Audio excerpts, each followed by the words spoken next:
Have you ever wondered how football transfers began? It's an obvious answer, right? Yes, because as a football fan, at a point, by all means, you would ask yourself, how did people start moving from one club to the other? Just like that. This is the insane story of how football transfers started from BS, bribery, and owning players as permanent properties. Welcome to Gustavo's Football Headquarters.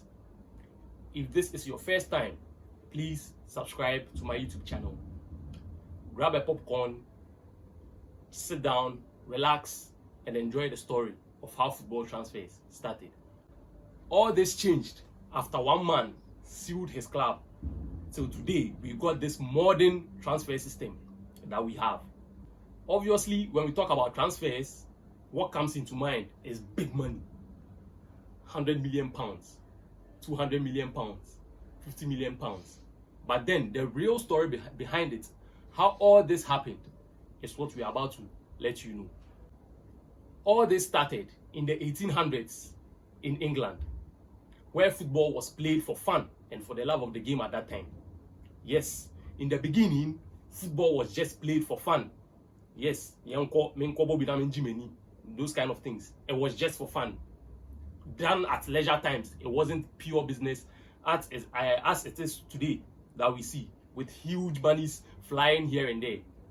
In the 1800s, it was just pure fun. Come, play, enjoy, and then go home.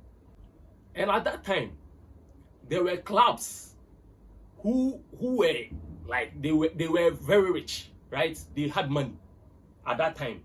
An example is Preston North End. At that time, they could lure players into their team just like that with bribes. Yes, so they come, they bribe you, they give you some little amount, come join my team. And at that time, players weren't playing under contract, so you could move anywhere, anytime you wanted. And some players were lured to teams by offering them jobs. Interesting, right? Yes, this is because usually at that time, most of the clubs that were available were owned by corporate companies. Companies that work, but also have footballing teams. Yes, so they could just come to you, lure you, oh, I'll give you a job offer. Come and play for my team. After that, even after having that fun, you also have a job at the same time. Who doesn't want that? So in the 1800s, that was how it was. It was just pure fun and excitement and for the love of the game. A typical example of working companies at those times who were luring players, for example, is Arsenal. At that time, they were a company who were making ammunition, guns, bombs, and stuffs. Hence, you can see it on their crest and their name as the Gunners. So yes, that's where the name the Gunners was derived from. Another typical example was Manchester United. At that time, they were a railway company.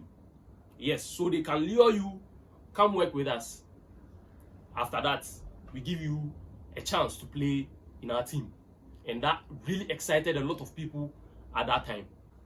And one interesting thing, after these players play for these clubs, do you know how they are paid?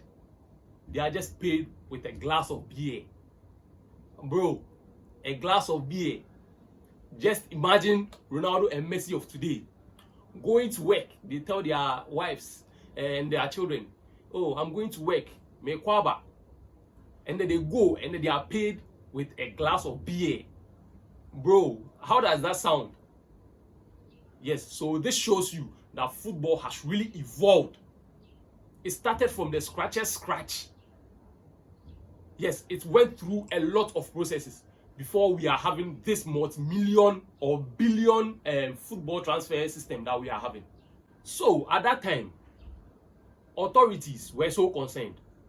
They saw that things were getting out of hand, with players moving in and out anywhere, anytime they wanted. The authorities at that time were very bothered and concerned. So they decided to move the football from amateur to professionalism in 1885. That was where players started getting paid. But then, they needed rules to prevent players from moving indiscriminately from one club to the other at any time at their own convenience. Stop them from doing whatever they wanted, because now it's gone into a professional state. And also, they needed rules to prevent these clubs, because the more your money, the easier it is to lure players into your club. So these things needed to be stopped. Hence, a rule was introduced. And this rule is called the transfer and retain rule. And this rule states that anytime a player is registered to your team, they become a permanent property. Yes, they become a permanent property. You own them now. You decide whatever you want to do with these players. So in short, it's like the player has become a slave to you, because they are owned, you are owned by them, and they decide to do whatever they want with you, even after your contract has expired. So in this instance, if your contract has expired and you want to move, you need to ask for permission from your current club, and then the incoming club has to negotiate with your current club, where they need to pay a fee for your release. Boom! This is where transfers kicked off. But then, it wasn't so strong or accepted worldwide. The first player to be transferred under this rule is called Will Groves, who moved for only £100 at that time. And there came Alf Common, who also moved for £1,000 at that time. And then that was the first four-figure transfer that ever happened in football. After Alf Common's move, it really raised eyebrows. People were like, how do you pay £1,000 for just a footballer to come play football for you? It really raised eyebrows. It raised concerns. And there, transfers kicked off. And as I said earlier, when you are signed to these teams, it's like they have you to themselves. Permanently. They decide to do whatever they want with you. They may decide, no, we won't let you play football again because you are ours. But then, at that time, there were players who challenged that rule, and the courts accepted. Decades passed. There, transfers started booming. Huge amounts coming in for common players. At that time, how they were referred to as. Because the value that players hold today wasn't that much at that time. From there, global superstars started emerging, paying huge amounts for them, huge salaries, huge transfer fees. In that era was where Barcelona signed Johan Cruyff for £922,000 to Barcelona at that time from Ajax in 1973. Then came Maradona, who signed for Barcelona from Boca Juniors for £5 million. Interesting, right? But then there was still a problem. Because the clubs own you now, they can decide to do whatever they want with you. They can decide to waste your career, ask for fortunes from other clubs, which can't be possible. So they decide to do whatever they want to do with you. So at that point, players felt like slaves. They felt like they didn't have that freedom of movement to do what they liked or what they wanted for themselves. Just like, let's say you are playing for Manchester United and there's a move you like because your contract has ended, but then you are tied because the club owns you. Just imagine this. How would you feel?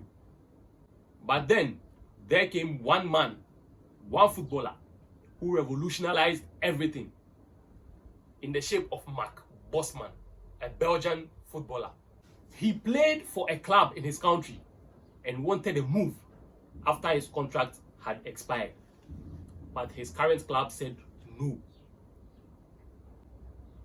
His current club was asking for a huge amount from the incoming club. They wanted a massive amount for him. There, Bosman also decided to take a bold step by deciding to sue his current club by taking them to court all the way to the European Court of Justice. He was successful, and that forever ended the retain and transfer rule. After this ruling, that was where transfer fees started skyrocketing. Huge amounts started being paid for players. Till today, that we having the record transfer fee for a player in the world when Neymar was signed by PSG from Barcelona for £222 million. So, I know you didn't know all this, right? This is the story of how football transfers started, from BS, bribes, and then owning players as slaves. I know you enjoyed the story. I'll be back again with more interesting stories. But then, to have access to this, if you know you haven't subscribed to my YouTube channel, please do. Put on the bell to be the first to see whenever I upload a new story like this. Thank you guys for watching. It's your boy Gustavo as usual. Ciao.